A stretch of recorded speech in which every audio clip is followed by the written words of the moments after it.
किसी ने बड़े काम की बात कही है। शाखें रहीं तो फूल भी पत्ते भी आएंगे, ये दिन यदि बुरे हैं तो अच्छे भी आएंगे। नमस्कार दोस्तों, एक छोटी सी कहानी एक तोते की है। एक राजा थे, वो एक तोता पाल रखे थे। और चूंकि तोता था, राजा का तोता था, तो राजा ने उसके लिए सोने का पिंजड़ा बनवा दिया था। सोने के पिंजड़े में रहता था और बहुत अच्छी अच्छी चीज़ें उसको खाने को मिलती थी। जिस चीज़ की लोग एक आम इंसान कल्पना नहीं कर सकता, वो चीज़ें उसे खाने को मिलती थी। एक बार राजा ने अपने यहाँ एक धार्मिक आयोजन करवाया, कथा का आयोजन करवाया और बहुत अच्छे पंडित जी को बुलाया कथावाचक के रूप में।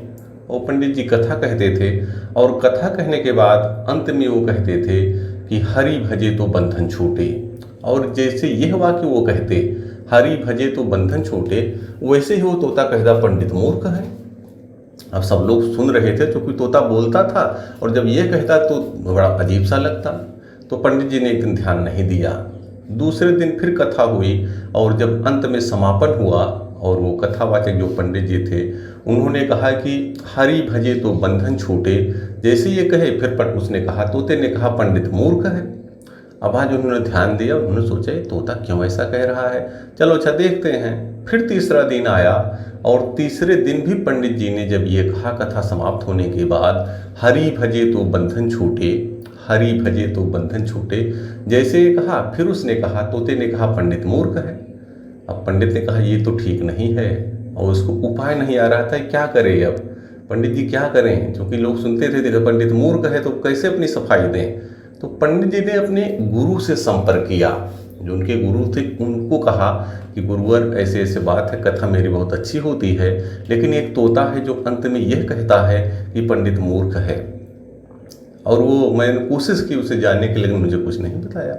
अब फिर जो है उसके गुरु आए, अच्छा कहे चिंता मत करो मैं आऊँगा देखूँगा।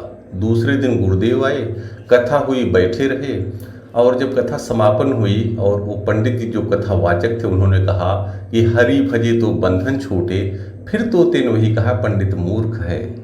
अब आज उसके गुरुदेव बैठे थे, उन्होंने कहा ऐसा करिए तोते को मेरे पास लाइए, तोता तो बड़ा विद्वान है। आए उससे बात की, कहे आप तो बहुत विद्वान हैं, पूरी कथा सुनते रहते हैं और आपके बारे में मैंने सुन रखा है, आप अच्छे अच्छे श्लोक बोलते हैं, भगवान का नाम लेते हैं, जो एक आदमी नहीं बोल सकता वो आप कर लेते हैं, लेकिन आप ये क्यों कह रहे हैं पंडित मूर्ख है। तो उसने फिर वो जो तोता उसमें बंद था वो अपनी कहानी बताना शुरू किया। उसने कहा मैं छोटा था तो मैं गुरुकुल में, संयोग से मैं गुरुकुल में पहुंच गया। वहाँ पर जो बच्चे थे वो वेदों का पाठ करते थे, मैं भी पेड़ पर बैठ करके सुनता रहता था और फिर धीरे धीरे मैं बोलने लगा। जो श्लोक वो सब पढ़ते हुए पढ़ने लगता और कुछ बच्चों ने सुना तो उन्होंने मुझे पकड़ लिया और मुझे उसमें पिंजड़े में बंद कर दिया। फिर उसके बाद मैं जो पिंजड़े में था फिर भी मैं सीखता रहता था, बोलता रहता था, श्लोक पढ़ता रहता था, भगवान का नाम लेता रहता था। फिर मेरी प्रसिद्धि थोड़ी बढ़ी, मेरी चर्चा हुई। तो एक बार वहाँ पर सेठ जी आए, वो कुछ अपना दान करने के लिए आए थे, किसी काम से आए थे। जब वो सुने मेरे बारे में तो वो मुझे लेकर के वहाँ से चले गए। उन्होंने मांगा होगा तो जो वहाँ के आचार्य थे उन्होंने दे दिया। अब सेठ जी लाए और मेरी विद्वता से प्रभावित होकर के उन्होंने मेरा पिंजड़ा बदल दिया। हम लोहे के पिंजड़े से मेरे लिए उन्होंने चांदी का पिंजड़ा बनवा दिया। फिर मैं उनके यहाँ रहा कुछ दिनों तक। फिर मेरी चर्चा हुई और एक बार वो सेठ जी राजा से मिलने आए और संयोग से मैं भी उनके साथ आया, क्योंकि वो मुझे रखते थे, मैं इस तरह पढ़ता रहता था, भगवान का नाम लेता रहता था। फिर यहाँ आए तो राजा ने जब मुझे सुना, मुझे देखा तो मेरी विद्वता से प्रभावित हुए और मुझे सोने के पिंजड़े में कर दिया, मेरा पिंजड़ा बदल दिया। अब मैं गुरुदेव से वो कह रहा है तोता कि देखिए मैं भगवान का नाम लेता रहा, अच्छी चीज़ें करता रहा, मैं पिंजड़े में बंद हो गया। मेरा पिंजड़ा हालांकि बदल गया, मैं पहले लोहे के पिंजड़े में था, फिर चांदी के पिंजड़े में आ गया, फिर सोने के पिंजड़े में आ गया, लेकिन मैं रहा पिंजड़े में ही, रहा बंधन में ही। इसलिए जब पंडित जी कहते हैं कि हरि भजे तो बंधन छूटे, तो मुझे बहुत बुरा लगता है। क्योंकि हरि का नाम लेने से ही मैं बंधन में पड़ गया। अब बताइए मैं क्या करूं। तो गुरुदेव जो थे उसकी स्थिति वो समझे, उसको बताए, फिर उसको कुछ बातें बताए, भाई ठीक है आप हैं, वो तो बात सही है कि आप बंधन में हैं, लेकिन उसके कान में कुछ कहते हैं। और वो तोता फिर अंदर चला जाता है, तो पिंजड़े में बंद हो जाता है, पिंजड़े में ही रहता है। और लेकिन वो गुरु जी जो आए थे उसके कान में बोल करके चले गए। अब तोता रात भर सोता रहा। दूसरा दिन जब हुआ, जब उसको खिलाने के लिए कोई गया तो देख रहा है कि तोता पड़ा हुआ है। तोता कुछ बोल नहीं रहा है, कोई बातें नहीं कर रहा है, एकदम लेटा हुआ है उसी में। अब ये बात राजा तक पहुँची है कि राजन, वो जो तोता था जो बहुत अच्छा बोलता था, भगवान का नाम लेता था, आज उस एकदम पड़ा हुआ, कुछ खा पी नहीं रहा है। राजा आए उसको देखने, देखे वाकई वो एकदम पड़ा हुआ है। राजा ने कहा इसका गेट खोल दो। उन्होंने पिंजड़े का गेट खुलवा दिया, जो बंद था उसका रास्ता खोल दिया। और उसके बाद थोड़ी देर सब बैठे रहे और थोड़ी देर बाद देखते हैं कि वो पिंजड़ा, जब उसका दरवाज़ा खुला, उस रास्ते से तोता जो है उड़ जाता है और उड़ करके जा कर के पेड़ पर बैठ जाता है। और सब लोग देखते रह जाते हैं, लेकिन वो गया। फिर वो बहुत देर तक लोगों ने इंतज़ार किया, लेकिन वो वापस नहीं आता है। वो बंधन से मुक्त हो जाता है और वो फिर वहाँ जा कर के, पेड़ों पर जा कर के बैठ कर के भगवान का नाम ले लेता है। और इस प्रकार गुरु जी ने उसके कान में जो मंत्र फूंका था, उससे वो बंधन से मुक्त हो गया। और ये छोटी सी कहानी दोस्तों, इसका सार यह है कि कभी कभी हम अच्छा काम करते रहते हैं, स्थितियां हमारी बदलती तो हैं, लेकिन हम पूरी तरह से उस काम में सफलता नहीं प्राप्त कर पाते, कामयाबी नहीं प्राप्त कर पाते।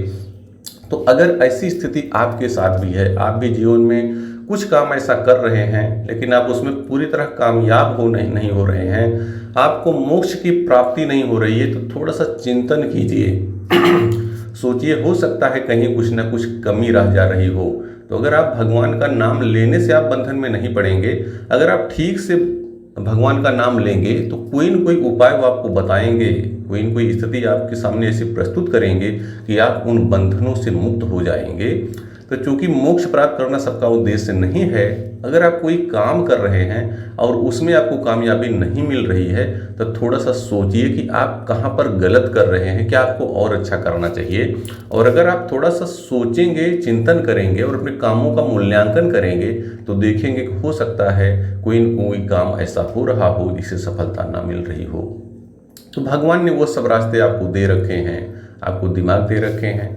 तो अपनी सच्ची मेहनत के साथ, लगन के साथ भगवान ने जो कुछ आपको दिया है, उन सभी चीज़ों के प्रति कृतज्ञता का भाव अपनाइए और अपने जीवन को बेहतर से बेहतरीन बनाइए। याद रखिए, ऊपर वाले ना भूलते हैं ना भूल करते हैं, वे आपके प्रत्येक कर्म का फल अवश्य देते हैं। बहुत बहुत धन्यवाद। किसी ने बड़ी काम की बात कही है, हौसला ना हार, गिरकर ए मुसाफिर, अगर दर्द यहाँ मिला है तो दवा भी यहीं मिलेगी। नमस्कार दोस्तों, एक छोटी सी कहानी। एक जंगल में बहुत सारे पक्षी रहते थे। उसी जंगल में एक बार एक कौवी ने अंडे दिए और वो अंडों का देखभाल करती थी। उसने एक दिन उसकी देखभाल की, 2 दिन की, 3 दिन की, उसके बाद वो कहीं चली गई। और वहीं पर उसी जंगल में एक मादा बाज रहती थी। अब वहाँ से उड़ती थी। एक दिन वो उड़ रही थी तो उसने देखा कि अंडे तो हैं, 2 अंडे हैं, लेकिन वो कोई उसके पास और कोई पक्षी नहीं बैठा है। फिर वो उड़ते समय सुबह देखा, शाम को जब लौटती है फिर देखती है, उसका ध्यान जाता है, फिर देखती है अंडे तो हैं, लेकिन कोई देखने वाला नहीं है। अब वो दूसरे दिन जब वो फिर बाहर निकली, फिर उसने गौर किया, फिर देखा अंडे हैं लेकिन कोई नहीं। फिर तीसरे दिन भी जब यही प्रोसेस हुआ तो उसको लगा कि शायद ये अंडे अनाथ स्थिति में हैं, इनको अंडे देने वाली इनकी जो माँ है, जो देखभाल करने वाली, वो है नहीं। अब उसको लगा कि जब कोई देखने वाला नहीं तो मैं ही इनकी सेवा कर देती हूँ। और चौथे दिन भी जब उसने देखा कोई नहीं है पक्षी, तो उनके पास आ गई, अंडों के पास आ गई, उनकी देखभाल करने लगी, उनका सेवन, उनको सेने लगी। और धीरे धीरे उस अंडे से बच्चे निकले, और बच्चे निकले तो बच्चे धीरे धीरे बड़े हो गए। अब वो मादा बाज बाहर जाती, उनके लिए खाने की कुछ चीज़ें ले आती और उनको खिला देती। धीरे धीरे वो बच्चे खा करके बड़े होने लगे। अब वो मादा बाज उनको सिखाने लगी, अच्छे गुण सिखाने लगी, उनको उड़ने की कला सिखाने लगी और वो दोनों बच्चे सीखने लगे। अब इसी बीच एक दिन स्थिति बदलती है। वो जो कौवी थी जिसने अंडे दिए थे, वो आ जाती है। और आती है तो देखती है, और वो मादा बाज जो है उससे कहती है कि अंडे तो मेरे हैं, बच्चे मेरे हैं, मुझे दो। तो उस बाज ने कहा कि कैसे तुम्हें दे दूँ, ये तक तुम तो अंडे दे करके चली गई थी, इनकी देखभाल तो तुमने की ही नहीं, हमने तो इसकी देखभाल की है और ये बच्चे मेरे हैं। अब दोनों में विवाद होने लगा।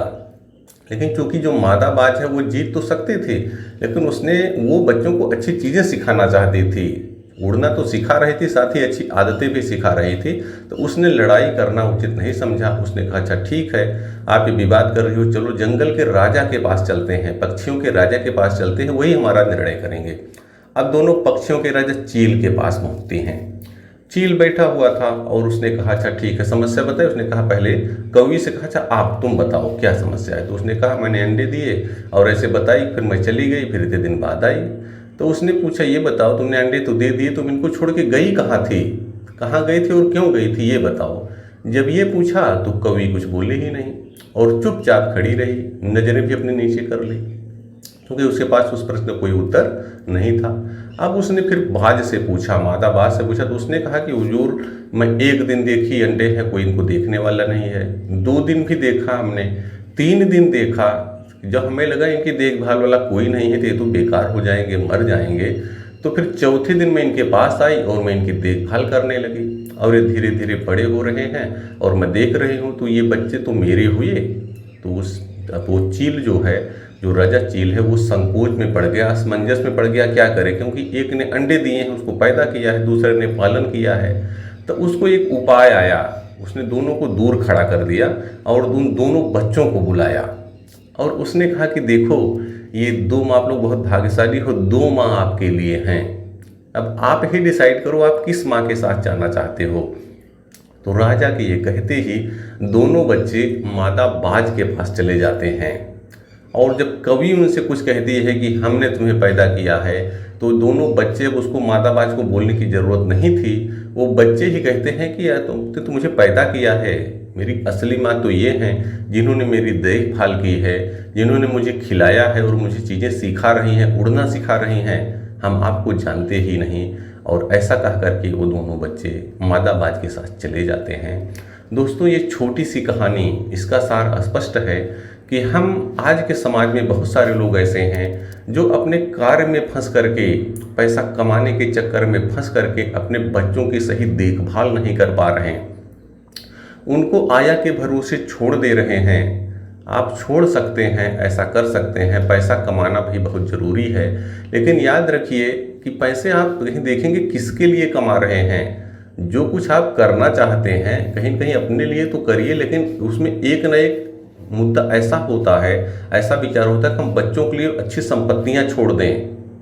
यकीन मानिए आप इस चक्कर में काम तो वास्तव में आप अच्छा कर रहे हैं, बच्चों के लिए ही कर रहे हैं, लेकिन अगर आप उनको समय नहीं देंगे, उनकी देखभाल नहीं करेंगे, आया के भरोसे ही छोड़ देंगे, तो एक दिन ऐसा वक्त आएगा जब वो उसी आया को, देखभाल करने वाले को ही अपना वास्तविक गार्जियन समझ बैठेंगे, अपने माँ पिता समझ बैठेंगे और तब आपकी स्थिति विकट हो सकती है।